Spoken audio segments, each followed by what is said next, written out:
मैं सबसे पहले तो सुशील तंवर जी सहित गुर्जर धर्मशाला की सारी समिति का शुक्रगुजार हूँ कि उन्होंने परिवार के बीच आकर न केवल आशीर्वाद और सम्मान दिया बल्कि नहीं ये यहाँ बैठ यार ये लो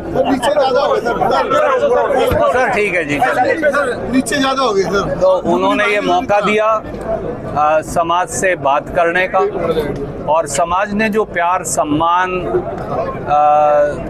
दिया उसके लिए भी मैं हाथ जोड़कर पूरे गुर्जर समाज और धर्मशाला की समिति का, कुरुक्षेत्र धर्मशाला के भी जो हमारे गुर्जर समाज के साथी आए हैं ऋषिपाल जी और दूसरे साथी, उनका भी शुक्रगुजार हूँ।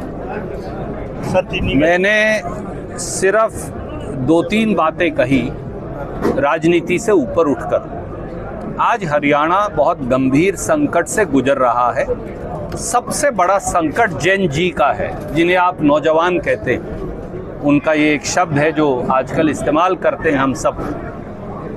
युवाओं के पास हुनर है, शिक्षा है, गुण है, काबिलियत है, परंतु उनके लिए मौका नहीं है। सरकारों ने युवाओं के मौके बंद कर रखे हैं और युवाओं को महंगी शिक्षा के जंजाल में धकेल दिया है, जिसमें उनके माँ बाप भी फंस गए हैं और पढ़ लिख कर भी रोजगार नहीं है। आज नीति आयोग की रिपोर्ट कह रही है कि 9 करोड़ बेरोजगार देश में हैं।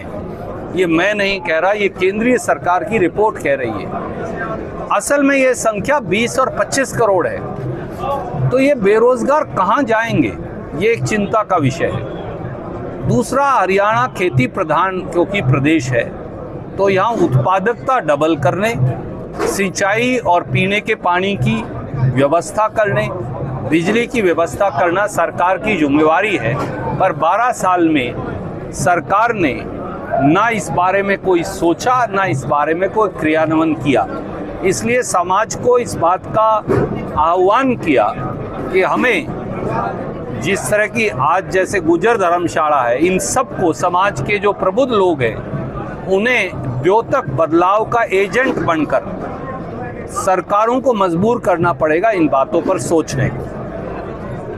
आपने चीनी को लेकर सवाल पूछा।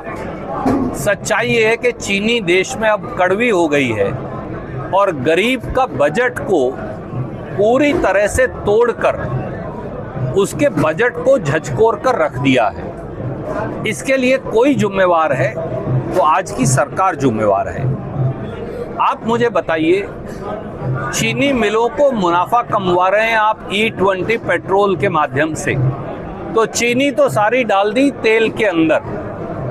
और भारत जो चीनी का निर्यातक देश था, जो लाखों टन चीनी दूसरे देशों में भेजता था, आज भारत कच्ची चीनी का आयात कर रहा है कई लाख टन। क्या इसका कोई जवाब देश के प्रधानमंत्री, देश के चीनी मंत्री, कोऑपरेटिव मंत्री उनके पास है? क्या सरकार को ये समझ नहीं थी कि अगर आप चीनी से तेल बनाओगे तो खाने के लिए चीनी लोगों के पास कहाँ बचेगी? आप सरसों का तेल ले लीजिए, सोयाबीन का तेल ले लीजिए जिसे आप डालडा कहते हैं, वो ले लीजिए, आटा ले लीजिए, चीनी ले लीजिए, यहाँ तक कि मैगी नूडल और बिस्कुट का पैकेट ले लीजिए। सब चीज़ें जो हैं 30% उनकी कीमतें बढ़ गई। स्कूटर मोटरसाइकिल की बढ़ गई, छोटी छोटी कारों की बढ़ गई। कल ही टाटा ने अपनी सब कारों का रेट 25,000 से 1 लाख रुपए तक बढ़ा दिया। साधारण व्यक्ति क्या करेगा? एक तरफ महंगाई की मार है, दूसरी तरफ रोजगार नहीं है। तो इसलिए फौरन सरकार को इसका हल निकालने की आवश्यकता है।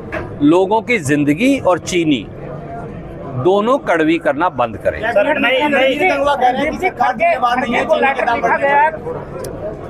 आदरणीय साथी, मैं रणबीर जी का बहुत सम्मान करता हूं। मैं उन्हें कहूंगा, बरगलाकर, बहकाकर, अनर्गल बयानबाजी कर, अगर चीनी की कीमत कम हो सकती है तो हम भी उनके साथ मिलकर शुरू कर देते हैं। पर सच्चाई ये है कि इस देश में शुगर कंट्रोल ऑर्डर है। अगर उन्हें नहीं मालूम तो मैं बता देता हूं, कांग्रेस के समय से है। और चीनी के रेट का निर्धारण भी हम करते हैं। हरियाणा में अगर आप जाओ यमुनानगर, मैं पिछली बार गया था, मैं कहकर आया था, आप वो बयान निकाल लीजिए, आधा गन्ना फाड़ दिया। कैथल में 3/4 गन्ना फाड़ दिया लोगों ने, जींद में गन्ना फाड़ दिया। आप सरकारी मिले हैं, आप उनको पैसे ही नहीं देते किसान को।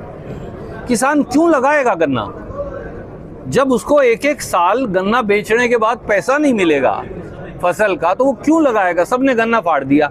गन्ना फाड़ दिया तो चीनी कम पैदा होती है। जो बचा कुचा गन्ना था वो आपने E20 एथेनॉल में डाल दिया। तो गरीब आदमी फिर चाय कैसे पिएगा? मिठाई का त्योहार का सीजन सर पे खड़ा है, अब आप कच्ची चीनी विदेश से मंगवा रहे हैं। भाई ये देश चीनी का निर्यातक था, हमने कभी चीनी आयात नहीं की। ये पहली बार समय है कि हम अपनी विदेशी मुद्रा दे रहे हैं चीनी के आयात के लिए, तो इस बात की उन्हें समझ होनी चाहिए। महिपाल ढांडा जी ने कहा कि नई शिक्षा नीति से गुलामी की मानसिकता खत्म हुई है, लेकिन विपक्ष को मरोड़ लगी है। देखिए, आप मुझे बताइए, अगर शिक्षा नीति इतनी बढ़िया है तो जो हिंदुस्तान के करोड़ों नौजवान हैं वो सड़कों पर क्यों हैं? क्या ढांडा साहब ये मानते हैं कि हमारे बच्चे बेवकूफ़ हैं? आज आप जाइए, नर्सिंग का पैसा कितना है, कभी ढांडा साहब ने चेक किया? हम तो हर रोज बच्चियां आती हैं कि साहब हमारा कुछ कंसेशन करवाओ।